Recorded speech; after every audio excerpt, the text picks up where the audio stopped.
Excuse me, you're Harry's wife, aren't you? Yes, I am. Can I help you with something? Don't you think you're pushing your luck a bit too much, considering you're the one who married into the family? Excuse me? What are you referring to? People are saying that you're a nightmare for your mother-in-law. Pardon? This unexpected confrontation happened one afternoon when a gossip-loving woman, Juliet, approached me during a grocery run. She is my mother-in-law's friend and a neighbor. I was taken aback, utterly clueless about these accusations. Me? Tormenting my mother-in-law? No way. It's absurd to think I'd cause such trouble. I rebutted, feeling more and more flustered. I'm really not sure what you're talking about. I haven't done anything of the sort. But my words fell on deaf ears. Juliet was relentless, not listening to a word I said. Even worse, she said. Stop making lame excuses and start treating your mother-in-law with respect. I couldn't believe what I was hearing. If anyone was getting mistreated here, it was me. My name is Amanda. I've been married to my husband Harry for almost a month now. You could say we're what people call a newlywed couple, still basking in the honeymoon phase. I love Harry and wanted to spend the rest of my life with him, which is why we got married. I never doubted that together, we could build a happy life. I thought so and did not doubt it. But who would have thought that such hell awaited me in my dream of a newlywed life? The plan was for Harry and I to live in a new condo after getting married. The condo was scheduled to be completed before our registration date, and we planned to start moving in bit by bit once we registered our marriage. However, due to some unforeseen issues on the builder's end, the completion of the condo was delayed by about 2 months. This meant we couldn't proceed with our moving plans as expected. At first, we considered postponing the registration date and thus, the moving date. But the registration date we had chosen was the anniversary of our 5-year relationship. We were both pretty adamant about getting registered on that day. But we had already terminated the contract for our previous house and had to move out by the end of the month. Then, after leaving the house, there will be no place to live. That's when Harry suggested that we live with his parents for a while. My hometown is in a far-off rural area, so commuting to work from there was out of the question. But Harry's parents' house was relatively close to our workplace, so commuting wouldn't be much of a problem. Although I was hesitant at first, I realized that we really didn't have a choice. I thought to myself that it was just for a couple of months until we could move to our new condo. So, with that, we went to Harry's parents' house to discuss the situation. I had met Harry's parents before. They seemed like any normal couple. A chatty mother and a quiet father. I thought they were just a normal married couple that you can find anywhere. I didn't think living with them, even temporarily, would cause any serious conflicts. I had a very light-hearted attitude towards it. When we arrived, Harry's mother greeted us with a smile. "Welcome, Amanda, Harry. Please come in," she said, offering us tea and a plethora of snacks. After some small talk, she asked, "You said you had something to discuss. What's going on?"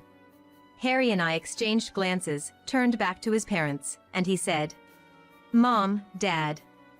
I'm sorry to ask this, but can we live here for a while?" Both Harry's mother and father looked surprised. "I thought you guys had found a new home," his father asked. "The construction of the condo we were supposed to move into is delayed. We've already given up our old house, so we need a place to stay for about 2 months." Harry explained. His mother's eyes lit up at that. "So, that means we'll be living together," she said. I felt a twinge of unease at her reaction, but, regardless, we were going to be living with them, even if it was for a short while. "Would it be all right if we stay with you for a bit?" I asked. Harry's mother nodded vigorously, saying, "Of course. It'll be lively and I welcome it." With a big smile, Harry's father, who generally didn't voice his opinion against his wife's, consented. "Well, if you are okay with it. Now that that's settled, I need to start cleaning the room." Saying that, my mother-in-law seemed to be quite enthused by herself. Honestly, I did sense a slight difference in our enthusiasm towards living together, but I was just grateful to have secured a place to live. Rather, I thought I could never thank my mother-in-law enough for welcoming us so warmly. A few days later, Harry and I got married and moved into his parents' house. On that day, his mother prepared a great feast for us, all of which were Harry's favorites, and he was stuffing his face saying, This is so good. To be honest, I was a little shocked because he rarely praised the food I made, but seeing Harry's smile somehow made me feel relieved. Amanda, you're family now. Eat as much as you like, his mother told me. Thank you, I said, and enjoyed my mother-in-law's delicious food to my heart's content. She prepared separate rooms for Harry and me, and since we were tired that day, we decided to sleep separately. However, the next morning, I was awakened by my mother-in-law's voice. Amanda? What time do you think it is? Please get up. Wait, sorry? When I looked outside the window, it was still dim. When I checked the time on my smartphone, it was still 5 a.m. I didn't understand why she woke me up so early on my day off, and when I looked confused, she said, "Don't space out. Please get up. You're in charge of breakfast from today on, okay?" Well, but I thought we were going to share the chores. When I nervously said this, she laughed. Hey, what nonsense are you talking about? Don't make me laugh by saying you're going to share chores while you're living here. Hurry up. With that, she left the room. Why did she separate Harry's and my room? At that moment, I thought I had a rough idea. Since then, she's attitude only worsened. Where did she, who welcomed me so warmly, go? Her personality changed so much that I wondered this. If I ever woke up a bit past 5 a.m., she scolded me. Do you have any self-awareness as a wife? I wouldn't mind if you left. If she didn't like something about the chores I did, she'd say, "What's with the way you're doing things? You're really not educated at all. I'd like to see the faces of your parents." Saying that, she even looked down on my parents. Moreover, she only said such sarcastic remarks to me when Harry wasn't around. When he was there, she would be overly nice to me. I couldn't bear it anymore and decided to talk to Harry about it. Hey, about your mom, she keeps making snide remarks and it's really hard for me. When I said this, snide remarks? From Mom? She must be just overly concerned about you thinking you're her daughter. Harry laughed. I'm seriously worried. No matter how many times I told him this, Harry never took me seriously, and he always ended the conversation by saying, Mom's just worried about you. Please try to get along. He made a troublesome face after saying that. We hadn't even been married for a month, and this was the situation. I was quite desperate about my newlywed life with Harry. And then, the incident happened. Being taunted and oppressed by my mother-in-law every day, shopping time was the happiest time for me, who was getting close to my limit. I had the day off this day too, so I finished all the tasks that my mother-in-law told me to do and went shopping. After finishing my shopping, I went to the grocery store to buy what my mother-in-law had asked for. Then, someone spoke to me there. Excuse me, you're the wife of Harry, aren't you? Yes, I am, but... Isn't it a bit too harsh to be treated like this, considering you're the one who got married? Excuse me? What are you referring to? You are said to be harassing your mother-in-law, not the other way around. What? At her sudden accusation, my mind went blank. Of course, it would. I had no recollection of doing such a thing. However, the woman named Juliet seemed to think I was playing dumb. It's not good to feign ignorance. You push the housework onto mother-in-law every day, badmouth her, and gallivant around town, don't you? She said such ridiculous things. Hold on a minute. I'm not pushing housework onto anyone, nor am I badmouthing anyone. Moreover, saying that I'm gallivanting around. So, what's in those shopping bags then? Are they not as she said? With those words, she pointed at my shopping bags and glared at me. That's not true. I just happened to be off work today. No matter how I tried to explain, she didn't seem to want to listen. Instead, she sighed heavily and said, I feel so sorry for her. Having such a disappointing daughter-in-law. She must be home doing the housework you dumped on her. She said that and left. At that moment, I felt something snap inside me. Am I the one harassing my mother-in-law? Am I the one pushing housework and badmouthing? This is ridiculous. The one pushing housework and badmouthing, forcing everything onto me while gallivanting around, it's all her, every single thing, it's all my mother-in-law. With that thought, I left the grocery store without buying anything. When I returned home, as expected, my mother-in-law was waiting for me. "You're late. It's embarrassing to gallivant around till this time." She said that. The time was still before 6 p.m.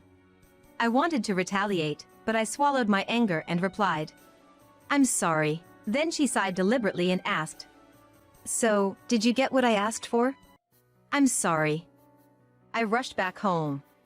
"So," I replied. Then she started to get angry, her face turning red. "Stop slacking off. Really, how many times do I have to tell you? You're such a useless daughter-in-law. A disappointing one. It's embarrassing that you're my son's wife." She yelled at me. At that point, I smiled at her. "I'll become the kind of daughter-in-law you say I am," Anne declared. At that, she looked surprised for a moment. "Finally understood, did you?" But she quickly smirked, and then, "So for starters, go buy what I asked for and then start preparing dinner." Before she could finish, I interrupted her. That's impossible. I have to push housework onto you, after all." "What?"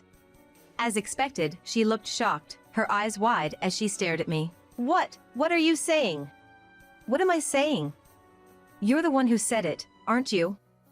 That I'm pushing the housework onto you." "Huh." She seemed confused, not understanding what I was talking about. So, for her sake, I explained in detail. "I was approached by your friend at the grocery store today. She told me that I'm pushing housework onto you, bad-mouthing you, and gallivanting around.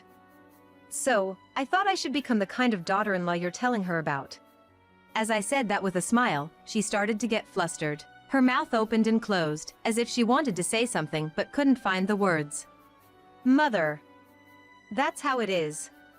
There's only a short time left for us to live together, but during that time, I won't do the housework, and I'll speak ill of you. I'm planning to fill my days off with lots of activities, so understand that." With that, I went up to my room. As I did so, she stood still, shocked. It was the first time I'd ever had the upper hand against my usually nagging mother-in-law. After a while, Harry came into my room when he returned from work. "Hey, Amanda! What did you say to Mom? She looks like she's about to cry, saying you've been bullying her." With such a ludicrous statement, I recounted everything that had happened today. Even after that, he looked unconvinced. "If you're still siding with your mother after everything I've said, then I don't think we can go on like this. If she is so important to you, why don't you just live with your mommy in this house forever?" Upon hearing this, Harry seemed to sense that I was even considering divorce, and immediately apologized. Until recently, he had been casually suggesting that maybe it's okay to continue living together like this, but he promised me that he would move on the scheduled moving day, possibly realizing that the situation had turned precarious after this incident. After moving out, we would have as little to do with my in-laws as possible, and if anything came up, Harry would go alone. If my mother-in-law were to harass me again, we would divorce immediately. He accepted my proposal smoothly and started preparing to move as soon as possible, even before the condo was completed, as promised. My mother-in-law tried to stop him several times, saying to him, "Are you really moving out? You're being deceived by that woman," but Harry paid her no mind. On the contrary, he told her clearly, "I've heard everything from Amanda. Please stay out of our lives." He clearly said so. In hindsight, I wish he had taken my concerns seriously and addressed them from the beginning, but I am grateful that he has changed his attitude now. The thought of divorce had crossed my mind, but there's nothing better than being able to stay with him. And then, Harry and I finished moving, and our true married life began. My mother-in-law still tries to contact Harry, but he seems to be ignoring her. Perhaps feeling a significant sense of guilt towards me. Let me know right away if Mom says anything to you. He's been saying, some may see him as a husband who conveniently changes his tune. But for me, he is my one and only beloved, whom I married with considerable resolution. If the same thing happens again, I'm sure there won't be a next time, but for now, I think I'll forgive him for this incident. As long as Harry and I are healthy and can live ordinary days, that's more than enough for me.